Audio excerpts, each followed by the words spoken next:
fanno tutto molto bene, tranne il tiro, i giocatori di Bari. Sì, quello che dovrebbe fare anche Perugia. Adesso c'è un'altra tripla per Donamiluca, Davide Poltroneri, già gravato di 2 falli il forte giocatore Dario Matic. Buonamente la soluzione da 3 e la tripla del capitano. Brutto segno davvero per la formazione barese, il contropiede di Perugia. Poltroneri, questo lob, questo gran canestro di Pippo Baldirossi. Poltroneri, ricomincia l'azione Liomatic a 2:20 dalla fine, 18-6 Perugia. Baldirossi scarica su Truccolo e il canestro di Riccardo Truccolo. Grande apertura di Pippo Baldirossi per Pippo Baldirossi, che cede poi palla. Davide Poltroneri va sul pitturato, il movimento bellissimo di Davide Poltroneri. Palla ancora invece a Morena, niente da fare ancora, pessima percentuale nel tiro da 3 per Bari, che però realizza finalmente con Cardino. Morena spalla a canestro, fronteggiato da Kushev, la mezza spallata si gira e poi va a realizzare Morena. Mentre nella Liomatic sono in campo il citato probabilmente è John David Ratt, che va a realizzare il canestro. Primo attacco per John David e sul palleggio di Morena, ancora il pallone per il numero 7 e questa volta il tiro da 3 di Morena è entrato.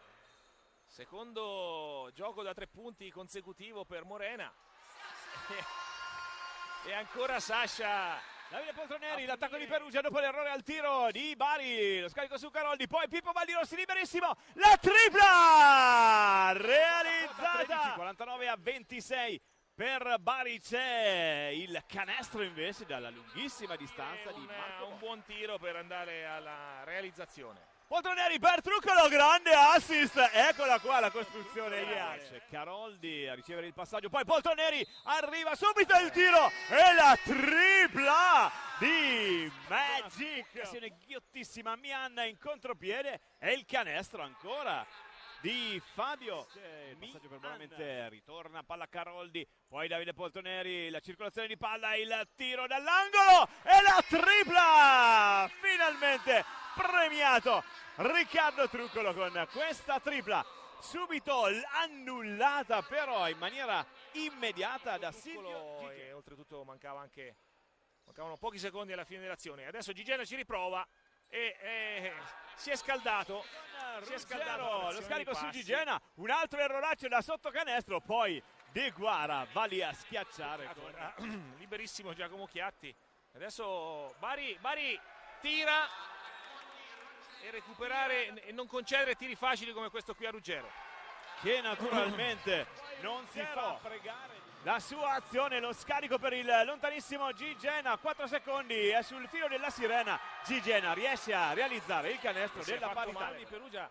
Poltroneri che è martoriato e non viene protetto da niente, e adesso Pippo Baldirossi, grande azione del Davide Poltroneri a Filippo. Pippo Baldirossi, 1 contro 1, lo scarico su Bonamente, la tripla del capitano e dentro la tripla del capitano, la tripla del capitano. Portano a 3 possessi di vantaggio la squadra perugina. 32 punti per Davide Poltroneri. Adesso De Bellis subito a cercare il tiro da 3, l'errore, il rimbalzo di Perugia e qui finisce la partita della Liomatic. Il derby di casa Liomatic lo vince Perugia 93-85. Si soffre tutto l'anno perché veramente è un anno difficile. È stata una grande vittoria questa perché non era facile, loro sono una buona squadra. Noi siamo stati bravi, abbiamo avuto un calo come non lo so, come abbiamo avuto tante volte in quest'anno, però abbiamo vinto. Siamo contenti così?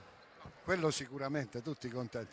Certo che rimane sempre la battarella, come dicono a Roma, dei cuori. Stesso per noi, magari per noi è un po' più facile perché sei in campo, puoi fare qualcosa, invece quelli che sono da fuori la vivono diversamente. Però recentemente la Liomatic pimpante, desiderosa di fare punti, a parte la reazione sul vantaggio loro, è una squadra che mostra che c'ha carattere, poi bisogna crederci fino in fondo, però mi pare che voi ci siete, insomma. Sì, quando le cose vengono facili è tutto facile, come gli anni scorsi vinciamo anche delle partite con fiducia, quest'anno è andato diversamente. È più difficile venirne fuori quando le cose vanno male. Noi stiamo tenendo duro, secondo me una risposta c'è e questo insomma è una cosa positiva. L'importante adesso è cercare di salvarsi il prima possibile. Grazie Mattia. Un inizio un po' difficile per noi perché quando si giocano i 3 giorni può succedere. Noi abbiamo fatto 31 tiri da 2 punti nel primo quarto, ne abbiamo segnati 9, quindi si è creato questo piccolo gap. Poi nel secondo tempo ci abbiamo messo voglia, più di quella che ci avevamo messo nel primo tempo, e questo ha prodotto comunque un risultato. Mi spiace perché poi gli episodi alla fine in questo periodo, in quest'annata, sono un po' particolari con noi, però ora pensiamo al 1° aprile perché a noi servono obbligatoriamente 2 punti. Il patron Caporali può dire che la Liomatic ha vinto, questo è già un successo. Però è un'annata strana, un po' per noi, un po' per voi, cioè nel senso che ci stanno tante, però risultati imprevedibili da mezzo campionato, è una cosa che, cioè nel basket ci sta tutto, però alla fine queste cose lasciano, no, l'amaro in bocca no, però poteva essere tutto tanto campionato per tante squadre e trovi squadre al di sopra che sicuramente uno non se l'aspettava. È un campionato tosto dove sicuramente la presenza dei giovani è fondamentale. Poi queste partite così ravvicinate, soprattutto così tante, creano anche dei piccoli ostacoli. È logico che più ne vince meglio è, però ognuno persegue i suoi obiettivi prefissati all'inizio dell'anno.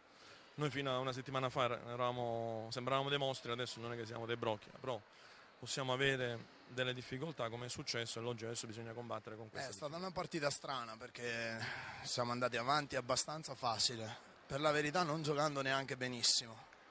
E poi sembrava un po' addormentata, e loro sono stati bravi a alzare intensità, hanno messo 3 o 4 tiri a 3 punti, soprattutto 2 giocatori, Gigena e Ruggero, hanno alzato di parecchio la loro intensità, e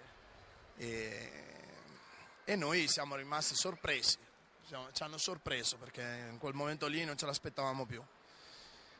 Da lì è diventata un'altra partita, loro hanno messo addirittura il naso avanti e in quel momento lì abbiamo stretto, ma la partita l'abbiamo vinta in difesa perché loro non sono più riusciti a fare canestro e noi di là, subendo falli, una bella penetrazione di Filippo e Davide, che malgrado ha preso un colpo è riuscito a essere decisivo anche oggi. Dicevo, è sicuramente una partita che magari quei 20, 22, 23 punti in teoria non te li aspetti neanche, no? Come hai detto tu, strana, però poi quando è servito quel carattere che in queste ultime partite mettiamo è uscito fuori, quindi è comunque un buon segnale indipendentemente dall'andamento altalenante di tutto.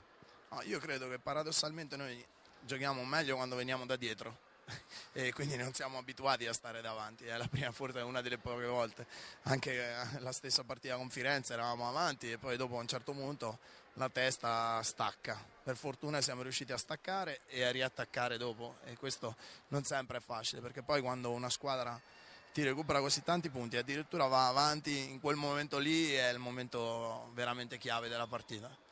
E noi siamo riusciti a rimettere il naso avanti, loro sono stati anche sfortunati perché bisogna dire la verità, perché l'infortunio di Gigena è stato importante perché in quel momento lì aveva preso in mano la squadra e quindi siamo stati bravi alla fine e abbiamo portato a casa una vittoria importantissima.